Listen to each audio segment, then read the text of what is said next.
বাবা তুমি বিয়ে করে চলে এসছো? হ্যাঁ। আরে মামা হয়েছে এখনো 5 মাস হয়নি, তুমি বিয়ে করে নিয়ে এসছো। ওই বেশি মুখে মুখে তর্ক করিস না তো, চল।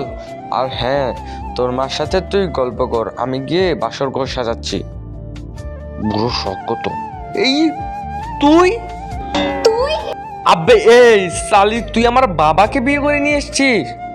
হ্যাঁ, তুই তো জানিস আমি তোকে ভালোবাসি না, আমি টাকা পয়সা ভালোবাসি, তাই তোর বাবাকে বিয়ে করে নিলাম। আর তাছাড়া তো তোর বাবা কয়দিন পরেই মারা যাবে, আর তখন এই প্রপার্টির মালিক পুরো আমি, আর তুই আমার চাকর।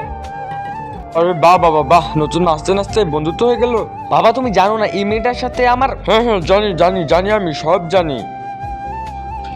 এটা তোর গার্লফ্রেন্ড তো, তাই না? এইভাবে কি অন্য জায়গায় বিয়ে দিয়ে দিচ্ছিল, তাই আমি কষ্ট করে পালিয়ে নিয়ে এসেছি। তুমি ওকে বিয়ে করতে গেছো কেন? তুমি ওকে বিয়ে করতে না?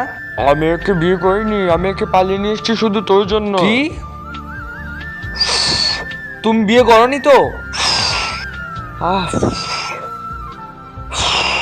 বাঁচা গেল।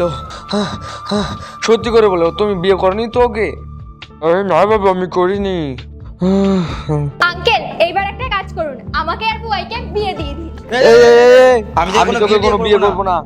বাবা জানো তো, ও আমাকে না, আমার প্রপার্টিকে ভালোবাসে, তাই ও আমাকে বিয়ে করতে চায়।